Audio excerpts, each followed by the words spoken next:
2022年，一名名叫玛莎·阿米尼的22岁伊朗女性，因为在公共场合未规范佩戴头巾、露出头发，被伊朗道德警察逮捕后，竟然离奇死亡，原因不明。此次事件引起了轩然大波，伊朗社会高声呼吁彻查此案，甚至连伊朗国家队都在世界杯上剧唱国歌以声援。伊朗为什么偏和女人头发过不去？事实上，作为世界最保守的国家，小小的头发对于伊朗而言还真不是一个简单的问题，它甚至关乎伊朗的国体。大家好，欢迎来到猫眼观察室，在这里，猫爷收集了天下最新的奇闻趣事，带您进入闻所未闻的奇异世界。点赞、订阅加小铃铛，精彩内容不容错过。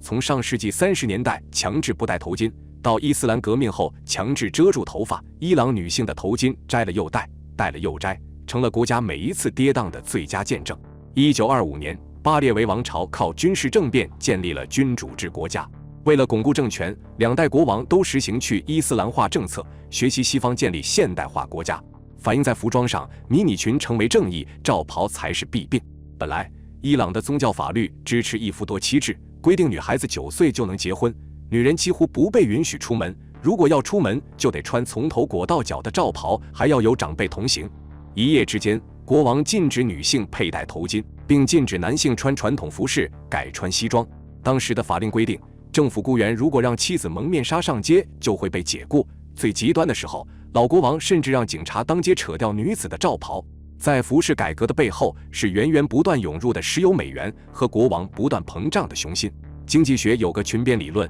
指出女性裙子长短和经济发展水平密切相关。经济增速快时，女性买得起漂亮丝袜，所以更愿意穿短裙。在伊朗，脱掉头巾，穿西方服饰则成为了上流阶层的符号，仿佛成为波斯玛丽莲梦露才能彰显女性解放和经济增长的自豪。到上世纪50年代，小巴列维掌权时期，伊朗石油产量大增，世界许多地区还挣扎在温饱线上的时候，伊朗就一跃成为世界第9大富国。在美国支持下，这位留洋归来的公子哥在60年代初发动了轰轰烈烈的白色革命，用石油美元堆出了最繁华的城市文明，建起了4通8达的高速公路，修筑了鸟巢一般大小的体育场，插头也按照欧洲标准严格打造。伊朗成了世界上率先购买波音飞机的国家之一，全国建设了14个机场，乘坐伊朗航空公司的直达航线，从纽约飞往德黑兰只要11个小时。这些现代化建设让伊朗到今天也受用。在伊朗工作的中国企业员工开车进入德黑兰北部山区时，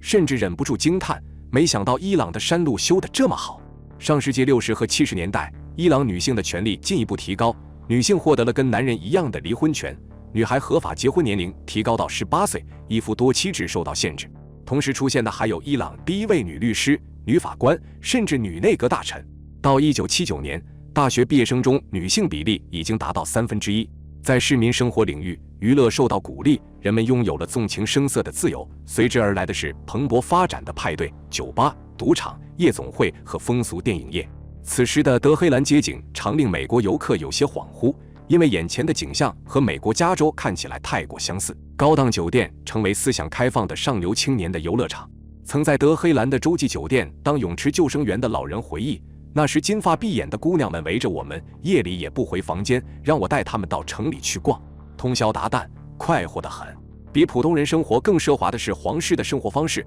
国王一家始终是世俗化改革的标杆。小巴列维国王的第3任妻子法拉赫曾在巴黎学习建筑，在伊朗大使馆与国王一见钟情，几个月后就举办了堪称当时最豪华的皇室婚礼。在加冕典礼上，他穿着一件貂皮长袍，皇冠比在童话书中看到的任何一个都大，重达1600克，上面有1469颗钻石、36块纯绿宝石、36粒美玉和105串珍珠。1971年10月，国王为庆祝波斯帝国建国2500周年整了个大排场，希望以此传达出我们是波斯人，不是阿拉伯人，削弱伊斯兰教的影响力。庆典的膳食是由巴黎马克西姆餐厅供应，菜肴食品的烹制和递送全由巴黎来的165位厨师、面包师和侍者来承担，所用的松露、鹅肝酱、姜血、小牛肉等佳肴全从法国运来。壮丽的表演和庆祝会的花费估计约为2亿美元。时代》杂志称之为整个历史上最盛大的狂欢会之一。出乎国王的意料，极乐盛宴的8年后，表象稳固的巴列维政权就像雪堆一样开始融化，而他自己则带着破碎的现代化梦想，黯然踏上了流亡之路。由于政治腐败和财富分配不均，城市享乐只是少数人的特权，占国家人口70%的农村人口并没有跟上改革步伐。白色革命中，大量农民工进城讨活路，看见了世风日下、道德沦丧的享乐生活，却只能蜗居在大片贫民窟中，向真主诉说自己的悲哀。为了消灭文盲，国王也曾让军人组成扫盲队，到农村教大家认字。然而，在宗教势力顽固的乡村，下层女子受教育程度反而降低，因为保守的父亲觉得让女儿和男生一起上课难以接受。伊斯兰革命前，在伊朗工作的美国人已经达到4万名，还建起了当时美国本土外人数最多的美国学校，引来保守派对殖民主义和全盘西化的担忧。对外国人的优待同样惹恼了城市工人，美国人的薪水要高于为同一家公司做同样工作的伊朗人。在阿巴丹的石油项目中，只有美国人宿舍有空调，伊朗技术人员却要单独住在炎热的小屋。此外，秘密警察组织对左翼分子的打压，让知识分子慢慢感到，娱乐盛行的目的就是为那些对政治和社会极度失望的人民找到一种醉生梦死的办法。独裁者希望这类西方文化商品能培养愚民，让人不问政治。几乎每个人都有理由对国王不满。当各种变革诉求以一种混乱的方式被宗教的外衣缝合起来，一个近乎被遗忘的宗教领袖霍梅尼在千里之外指挥了反抗运动，让一个3000万人口的国家戏剧性地突然返回了中世纪传统。1979年，伊斯兰革命爆发，巴列维国王听从美国大使的建议逃到海外，连伊朗报纸头条都用大字标题欢呼国王逃走了。令人吃惊的是，霍梅尼的主要支持者就是女性，除了来自传统家庭的女性，也有一部分是受过高等教育的精英，比如伊朗第一位女性法官艾巴迪。对他们来说，参与革命与宗教无关，只是为了呼吁民主改革。一些中产阶级女性甚至把自己从头到脚裹起来，以表达与下层女性的团结，共同对抗国王。革命成功后的短暂时间里，整个国家陷入胜利的狂喜。一时间，人人都说自己参与过革命，人人都曾对抗过国王。人们在街头焚烧国王画像，学生们撕掉教科书上的皇家照片，等待迎接一个民主国家的到来。期待很快变成幻灭。随着神权国家的建立，就在38妇女节的前一天，强制戴头巾命令来了。女性组织正准备要好好庆祝一下妇女节，而庆祝活动很快变成了大规模抗议。年老的和年轻的，穷人和富人，戴头巾和不戴头巾的人都来了。正如各阶层女性曾游行支持霍梅尼的革命，如今他们走上街头争取女性权利，反对他的政策，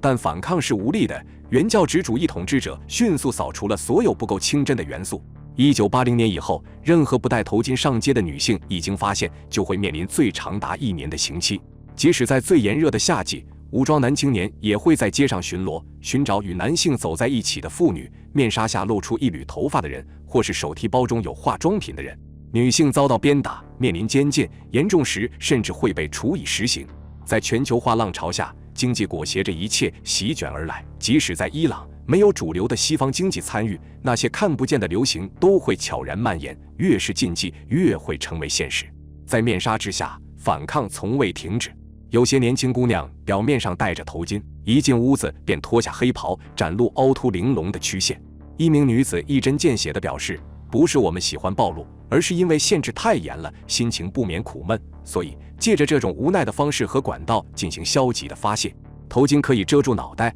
但盖不住思想。历史会出现暂时的倒退，但发展的洪流终将滚滚向前，顺之者昌，逆之者亡。伊朗的头巾要么继续，要么抛弃，看似很容易，却并不是一个简单的问题。好了，本期内容到这里就结束了，对此你怎么看？欢迎在下方留言互动。最后再求一波点赞和订阅，如果你喜欢我的影片，千万别忘了按下小铃铛，这样才不会错过接下来的精彩影片。我们下期节目不见不散。